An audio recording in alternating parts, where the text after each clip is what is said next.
یہ فلم ایک سچی کہانی پر بنائی گئی ہے۔ شروع میں یہ بتایا جاتا ہے کہ جون 1940 میں جرمن نے فرانس پر قبضہ کیا۔ بیسیکلی اس فلم کی کہانی ایک کردار ایون ریہان سے سٹارٹ ہوتی ہے جو کہ گاڑی میں جا رہا ہوتا ہے اور پیچھے آنے والی کینن کے سولجر اس آدمی کو انویسٹیگیشن کے لیے لے جاتے ہیں۔ وہ لوگ سمجھتے ہیں کہ یہ وار سیلر ہے، اسے جانے دیا جاتا ہے۔ گاڑی لے کر وہ ایسی جگہ جاتا ہے جہاں بہت سی ایئر پلینز کھڑے ہوتے ہیں اور وہاں ایک روم میں انٹر ہو جاتا ہے۔ وہاں ایک آنے والا آفیسر بتاتا ہے کہ جنگ ختم ہو گئی ہے اور انگلینڈ میں مرنے سے بہتر ہے تم فرانس میں رہو۔ یہ کہہ کر وہ چلا جاتا ہے۔ وہاں پاس کھڑے کچھ جرمنز کے آفیسر پائلٹ آفیسرز بات کر رہے ہوتے ہیں، جیسا کہ وہ کہتے ہیں کہ پلانز ہمارے پہلے سے ہی تیار ہیں۔ پہلی بات، ہم رائل ایئر فورس کو تباہ کر دیں گے۔ پھر پاس کھڑے ایک ایئر پلین میں ایون جا کر بیٹھ جاتا ہے اور اس کو لے جاتا ہے۔ پائلٹ آفیسر اس کو روکنے کے لیے بھاگتے ہیں لیکن ایون چلا جاتا ہے۔ نیکسٹ سین میں پائلٹ آفیسر آفس کی جگہ دکھائی جاتی ہے جہاں ایئر اٹیکس ہو رہے ہوتے ہیں۔ اس طرح یہ اسکواڈرن 303 کے پولش پائلٹس ہوتے ہیں جو کہ رائل ایئر فورس کو جوائن کرتے ہیں اور اس طرح فورن اسکائز کے لیے جنگ لڑ رہے ہوتے ہیں۔ ایون کے پہنچنے پر اس کے ساتھی اس کو بتاتے ہیں کہ ہم نے جنگ کو جاری رکھا جب تک تم وہاں رہے۔ ایون کہتا ہے کہ تم ان کو میرے بغیر ختم نہیں کر سکتے اور مسکرانے لگتا ہے۔ نیکسٹ سین میں پائلٹ آفیسر چیف مارشل کو بتاتا ہے کہ ہم بامبرز نہیں ہیں بلکہ فائٹر پائلٹس ہیں۔ ہم نے بہت سے جرمن کو پولینڈ میں شاٹ ڈاؤن کیا ہے اور یہ اسکل آپ کی رائل ایئر فورس کا تجربہ ہے۔ اس پر مارشل اس کو تھوڑی انسٹرکشن کرتا ہے جس پر وہ یس سر کہہ کر چلا جاتا ہے۔ اسی طرح نیکسٹ سین میں دکھایا جاتا ہے کہ ایک رافٹ ٹیم کا پائلٹ ایئر کرافٹ میں بیٹھا ہوتا ہے اور ایک لیڈی کی پک کو دیکھ رہا ہوتا ہے اور پھر فلائٹ لیتا ہے۔ اپنے فلائٹ کے ساتھ وہ مسلسل انسٹرکشنل پوائنٹ آف ویو سے کانٹیکٹ میں رہتا ہے۔ ایئر کرافٹ سے مسلسل فائرنگ کی جاتی ہے اور وہ اپنے اپوزٹ ایئر کرافٹ کو بہادری سے گرا دیتا ہے۔ اب ایک آفس دکھایا جاتا ہے جہاں 2 آفیسرز بیٹھے ہوتے ہیں جن میں سے ایک کا نام میلو ہوتا ہے۔ جب وہ باہر آتے ہیں تو وہ دیکھتے ہیں کہ ایون اپنی رافٹ ٹیم کو لے کر وہاں پہنچ چکا ہوتا ہے۔ تھوڑی دیر میں ٹرینر وہاں جا کر ان کو پے اٹینشن کہتا ہے اور بہادر پولش پائلٹس بھی کہتا ہے اور کہتا ہے کہ تمہیں رافٹ میں ویلکم کہا جاتا ہے۔ اب یہ میری ڈیوٹی ہے کہ میں تم سب کو ٹیچ کروں۔ اس کے بعد پولش پائلٹس کو لینگویج پڑھائی جاتی ہے جو کہ ان کو لینگویج بیریئرز ہوتے ہیں اور اس کے بعد ان کی کچھ چیک اپ بھی کیے جاتے ہیں جو کہ آئی سائٹ ٹیسٹ کیے جاتے ہیں۔ تھوڑی دیر میں ان سب کو ایئر کرافٹ کی طرف لے جاتے ہیں اور ایون بتاتا ہے کہ ایئر کرافٹ کو زمین سے اتارنے سے پہلے اس کے ویلز کو کھول دینا۔ پھر ایون مارشل بتاتا ہے کہ ایک چیز جو ہم جانتے ہیں وہ یہ ہے کہ اڑنا کیسے ہے۔ میلو گبسن جو کہ کمانڈنگ آفیسر ہوتا ہے وہ مسلسل ان سے بات کر رہا ہوتا ہے۔ پھر پولش پائلٹس اس کو کہتے ہیں کہ یہ وہ لوگ ہیں، یعنی جرمن وہ لوگ ہیں جو ہمارے لوگوں کو مار رہے ہیں اور ہم کچھ نہیں کر رہے ہیں، اور وہ آواز لگاتا ہے جیسے کہ میری بیوی اور ایک چھوٹی لڑکی۔ میلو ان کی باتیں سن کر بہت غصے میں آ جاتا ہے اور کہتا ہے کہ میں جانتا ہوں کہ تم اچھے طریقے سے فلائٹ لے سکتے ہو لیکن تمہارے اندر دوسرے ایٹریبیوٹس بھی اہم ہیں جو کہ لازمی ہونے چاہیے، جیسے کہ یونٹی اور ڈسپلن۔ صرف انہی طریقوں سے ایک جنٹل مین ہم جیت سکتے ہیں۔ یہ کہہ کر میلو آفس میں چلا جاتا ہے اور اندر جانے کے بعد اپنے بڑے آفیسر کو بتاتا ہے کہ ان کے کچھ ایشوز آ رہے ہیں جیسے کہ ایروگینس، ارسپانسبلٹی، ڈسپلن ایشوز آ رہے ہیں۔ اس پر وہ آفیسر کہتا ہے کہ تم کمانڈر ہو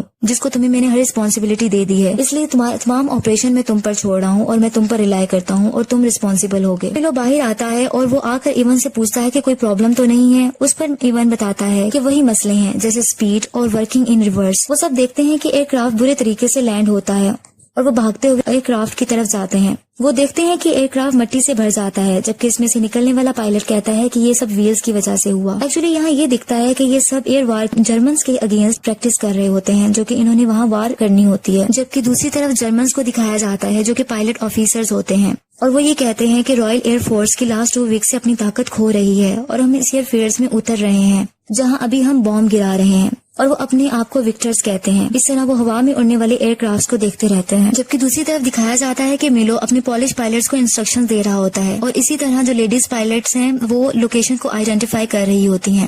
ہوا میں ایئر کرافٹ کے تھرو جرمن سے جنگ ہوتی ہے۔ میلو گبسن جلدی سے بیک ہوم کی کمانڈ کرتا ہے، یہ کہہ کر کہ یہ ایک آرڈر ہے۔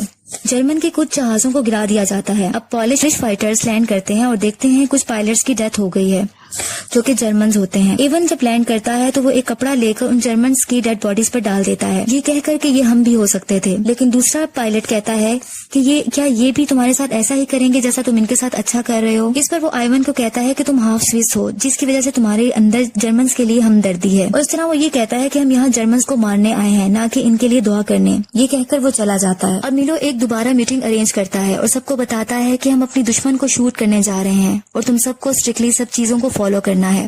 اس پر بڑا آفیسر ایک میسج پڑھ کر سناتا ہے اور وہ کہتا ہے کنگریچولیشنز 303 اسکواڈرنز پھر ان کو کہتا ہے کہ تمہیں کل سے مکمل طور پر آپریشن کے لیے تیار رہنا ہے. ایون کہتا ہے کہ ہم کل سے آپریشن پر ہوں گے. اس پر سب خوشی سے ایک دوسرے کو گلے ملتے ہیں. اب ٹریننگ کے لیے سب چلے جاتے ہیں اور تمام اپنا یونیفارم بھی پہن لیتے ہیں.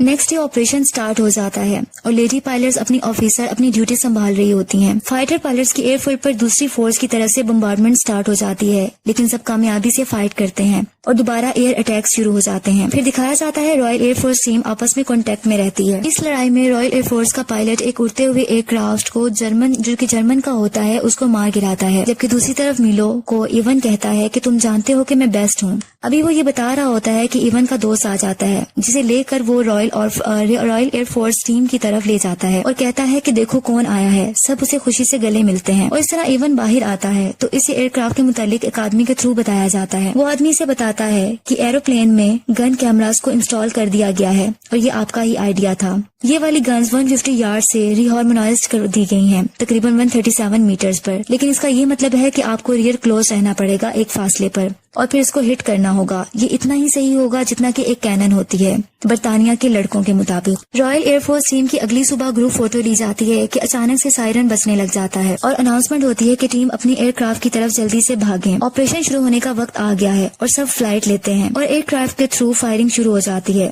جبکہ لیڈی پائلٹس دوبارہ اپنی پوزیشن ایریاز کو لوکیشن کو آئیڈینٹیفائی کرنے کے لیے بیٹھ جاتی ہیں. کچھ جہازوں کو تباہ کر دیا جاتا ہے. پھر ایک سائن ظاہر ہوتا ہے ری فیولنگ اور لینڈڈ. جہازوں کو ری فیول کیا جاتا ہے اور پھر سے فلائٹ ہوتی ہے. رائل ایئر فورس ٹیم کے ایک ٹیم ممبر کے ایئر کرافٹ سے بمبارڈمنٹ اور فائرنگ ہونا بند ہو جاتی ہے.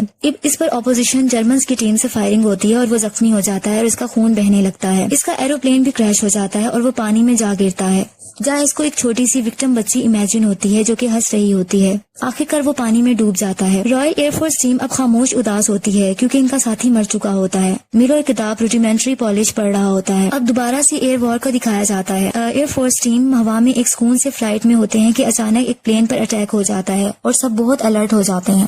ایون کے ایئر کرافٹ پر آگ لگ جاتی ہے لیکن وہ سکسیسفلی ایئر بیلون کی ہیلپ سے نیچے اتر آتا ہے, جبکہ دوسرا ٹیم ممبر اس کے جسم پر آگ لگ جاتی ہے اور وہ زخمی ہو جاتا ہے. نیکسٹ سین میں پائلٹ پالش فائٹرز کی پارٹی دکھائی جاتی ہے جہاں چیف مارشل سب سے ایڈریس کرتا ہے اور کہتا ہے کہ میں اس ایوننگ کے ہوسٹس سے آپ کو انٹروڈیوس کروانا چاہتا ہوں. وہ ایک لیڈی کو بلاتا ہے جو کہ آ کر سب سے بات کرتی ہے اور وہ یہ کہتی ہے کہ ایوننگ پائلٹس بریو سولجرز کے لیے ہے جو کہ پائلٹ آفیسرز کے لیے ہے جنہوں نے انگلینڈ کے اسکائز میں ہمارے لیے لڑائی لڑی. اس کے بعد ایون غصے میں آ جاتا ہے اور بولتا ہے کہ تم ہمارے ہی شہروں میں بام گرا رہے ہو اور شوٹ کر رہے ہو اور ہمارا ہی شکار کر رہے ہو. ہم یہاں شیمپئن پی رہے ہیں اور اپنے شہروں پر بام گرا رہے ہیں. دے آر بچرنگ اس اور ہمیں شوٹ کیا جا رہا ہے اور پھانسی دیے جا رہے ہیں. اس کے بعد وہ ایسی باتیں کرتا رہتا ہے جبکہ میلو آ کے اس کو چپ کرواتا ہے. اب میلو کچھ دیر میں اس روم میں آتا ہے جہاں زخمی پائلٹس ہوتے ہیں. ان میں سے ایک کا چہرہ بھی جلا ہوا ہوتا ہے. وہ اسے کہتا ہے کہ ریمارکیبل مین ہمیشہ گرو کرتا ہے, تمہیں اس پر فخر کرنا چاہیے. جبکہ دوسری طرف ایک اور پالش پائلٹ کو دکھایا جاتا ہے جو کہ کینڈل سے لائے بیٹھا ہوتا ہے اور وہ بہت ہی سیڈ ہوتے ہیں کیونکہ ان کے ساتھی مر گئے ہوتے ہیں. ایون اس کو آ کر کہتا ہے کہ تم یہاں کیا کر رہے ہو؟ تو پھر وہ میں نے ایئر کرافٹ میں انہی لوگوں کو دیکھنا شروع کر دیا تھا, وہ تمہاری اور میری طرح لوگ تھے. اس پر ایون کہتا ہے کہ ان پلینس میں لوگ نہیں تھے لیکن صرف جرمنز تھے, وہ جرمنز جنہوں نے ہمارے ساتھ برا کیا تھا. میری بات سنو, تمہیں ان چیزوں سے گزرنا ہے. تم ابھی بھی زندہ ہو, تم سانس لے رہے ہو ایک جنگ میں, یہ سب سے اہم چیز ہے. وہ ایکچولی ایون اس کی حوصلہ افزائی اس کو انکریج کرتا ہے. اب میلو سب پائلٹ کے ساتھ میٹنگ کرتا ہے اور سب فلائٹ آپریشن پر چلے جاتے ہیں. دوسری ایئر وار دوبارہ شروع ہو جاتی ہے اور بہت سے جہازوں کو تباہ کر دیا جاتا ہے. اب ایک رائل ایئر فورس ٹیم کے پائلٹ کو کچھ میموری ذہن میں آتی ہے, جیسا کہ ایک بوڑھے آدمی کو فائرنگ سے مار دیا جاتا ہے. ابھی وہ یہ سوچ رہا ہوتا ہے کہ اس پر فائرنگ ہو جاتی ہے. دوسری طرف ایون بہت پریشان ہو جاتا ہے کیونکہ یہ سب دیکھ رہا ہوتا ہے اور غصے میں آ کر اپوزیشن جرمنز کے جہاز کو گرا دیتا ہے. جرمنز کے ساتھ فائٹ مسلسل ہوتی رہتی ہے. اب پالش پائلٹس کے 2 بچے ہوئے ایئر کرافٹ نظر آتے ہیں جس میں سے ایک کا انجن رکنے سے وہ کریش ہو جاتا ہے. اب صرف ایون ہوتا ہے. ایون پر فائرنگ شروع ہو جاتی ہے. اب صرف ایون بچتا ہے جو کہ اونلی سروائیور ہوتا ہے. پائلٹ لیڈیز دیکھتی ہیں کہ آپریشن کی کیا سچویشن ہے اور ان کی آنکھوں میں آنسو آ جاتے ہیں. اب ایون اپنے ایئر کرافٹ میں جو کہ زمین پر گرا ہوتا ہے بہت زخمی حالت میں زندہ نکلتا ہے اور پاس کھڑے ایک ایئر کرافٹ کی طرف جاتا ہے اور دیکھتا ہے کہ اس کے پارٹنر کی ڈیتھ ہو گئی ہے. وہ شدید غصے اور غم میں ہوتا ہے. اس کا اسکواڈرن لیڈر باقی فائٹر پائلٹ سے کہتا ہے یہ بہت ایکسیپشنل ورک تھا اور بہت زیادہ ہم فخر محسوس کرتے ہیں, لیکن جو انہوں نے کام کیا اور جاری رکھا یہ عظیم شکر گزاری کے مستحق ہیں. یہ کہہ کر وہ آفیسر چلے جاتے ہیں. نیکسٹ سین میں 1946 کا ٹائم دکھایا جاتا ہے جو کہ لندن انگلینڈ میں دکھایا جاتا ہے. ایون اڑتے ہوئے جہازوں کو دیکھ رہا ہوتا ہے، اور یہ بھی دکھایا جاتا ہے کہ وہ شاید 3 دن میں ملک چھوڑ کر شاید امریکہ چلا جائے گا۔ آخر میں یہ بتایا جاتا ہے کہ اسکواڈرن 303 برطانیہ میں سب سے زیادہ سکورز کرنے والے فائٹر تھے، اور 145 پولش پائلٹس جنہوں نے برطانیہ کی جنگ میں حصہ لیا، انہوں نے 203 طیاروں کو گرا دیا اور رائل ایئر فورس کو اسٹرینتھ کو کانسٹیٹیوٹ کیا۔